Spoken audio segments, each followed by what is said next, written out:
garuu waan tokko sitti hima. Sanyii irratti shira xaxxataanaan sanyii miti. Anatu siif godha malee.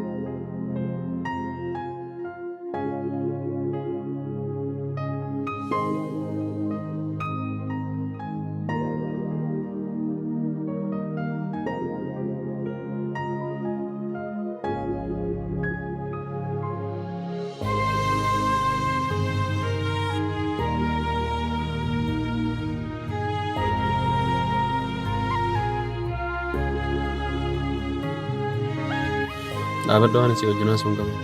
Waan wajjin haasofnu qabna. Waan wajjin haasofnu waan baay'ee qabna. Waan wajjin haasofnu illee baay'ee qabna. Garuu immoo karooraan hin jalqabne tokko keessa jiraachuu kee bareera ta'e aan wayyaatti. Si gaabbisiise? Gaabboo miti. Gaabbees hin beeku. Garuu waan tokko sitti hima. Sanyii irratti shira xaxxataanaan sanyii miti. Anatu siif godha malee. Maal guutu?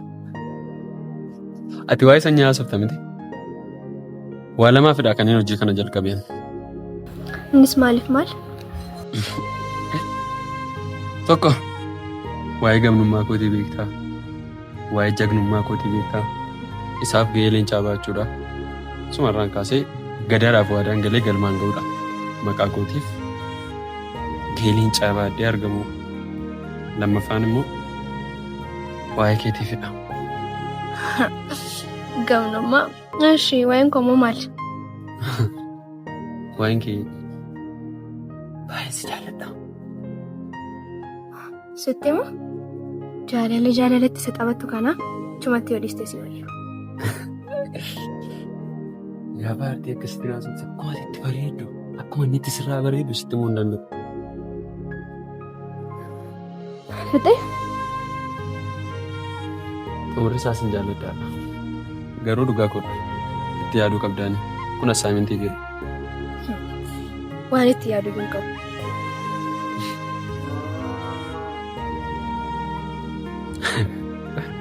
Hojii kana addeeffadhee harka koo keessa sin galfadhu taanaan ani bulchaa miti.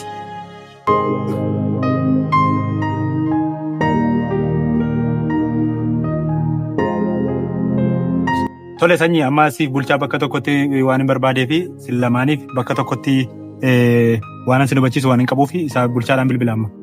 Tole rakkoon qabu bilbiliif. Heloo bulchaa. Bakkichumatti sanyii waliin si eegaa dafii amma kotta.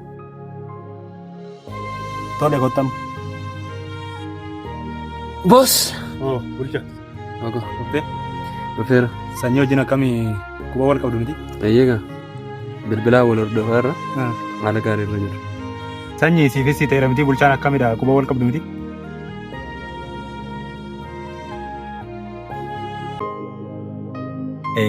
Wal qabu. Bulchaaf sanyiin jabaachuuti qabdu. Isaan harki isaanii baay'ee dheeraadha. Of eeggannoo gochuu qabdu kana olii deemsa keessan sirreeffadhaa. Dabalataan obseedhaan illee bilbiltanii deddeebitanii bilbiltanii waan jiru hordofsiisuu qabdu. Waliifis bilbiltanii waan jiru xumuruu qabdu. Boos wanti tokko harkaa akka hin dhokanne beektu miti. Wantoonni marayyuu tooftaadhaan hojjedha. Waan jiru hundasaa ammas hin beeksisaan deema akkuma kanaan dura amaleeffanne. Hammamii waa harki isaanii dheeraa ta'eyyuu an harkaa bahuu hin danda'u. As koo keessatti. Kanaaf isin sadan waan beekuu itti qabdan wal hordofuu itti qabdu. Duruma caalaatti isin sadan hordofaa yoo deemtan hanga xumuraatti deemuu itti qabdu. Isa kanaaf duruma caalaatti yeroo kamiyyuu waan kana milkeessuuf waliin mari'achaa deema. Boos kun rakkoon qabu. Sadan keenya iyyuu hin xumurra. Bulchaaf sanyiin amma lama taatanii asitti haftanii waan jiru irra geessanii galgala natti himuu qabdu. Bilbilaan isin lamaanuu nan hordofa waan ta'eef yeroodhaan adeemsa waan irra geessa.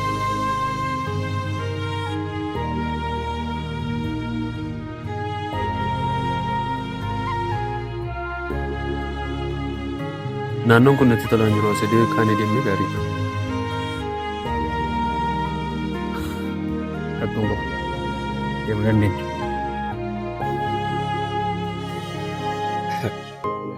Wanti nuti akkuma nammasitti miidha.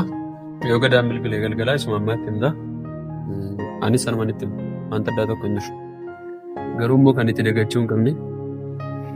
Bulchaa waan hundumaa naa dhiiseeraa jettee akka qorophe akka nu taalle. Sagalee yoomiyyuu akka kiyyoo koo keessa jirtu hin dagatiin. Awwaan tokko sitti yoomiyyuu yoo ta'e sodaa tokko hin qabu. Beekta akkan sodaa hin qabnes. Sagalee kiyyoo na tettee odeessitu kiyyoon kee harka ga'ee cituu danda'a. Kanaaf atis kiyyoo kee kan taane yoo darbatte waa meeqa dhabuu ta'a jechuudha. Akkasitti nu bashaa yoo deemte gaarii. Kiyyoo jechuun anumadha. Ganaa sakka qurxummii galaana keessaa qaban isitti darbadhu osoo hin taane anumadha tole. Kanaaf hin goomamin.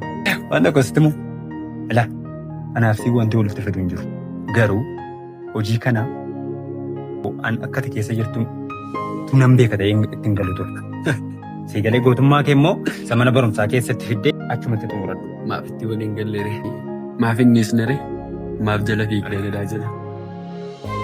Gaafa jalqabuun gadaa fi ati akka rileeshinii qabdanis hin beeku. Amma gadaa wajjin hojii baay'ee hojjechaa turre. Kun waan beekamudha. Maal sila ushira keenan wallaale. Dhaggeeffadhu. San ammas hin jedhe yoomiyyuu hin dagati. Tole? Yoomiyyuu sanyii akka ta'e qofa naa hubadhate. Sanyiin sanyiidha. Bulchaan bulchaadha. Kan sufuuftu ana. Gootummaan kee ana biratti bishaan ta'uun sanaaf. Bishaanichi immoo sumaan narraa qulqulleessee deemuun sanaaf. Kana yaadatti qabeetis.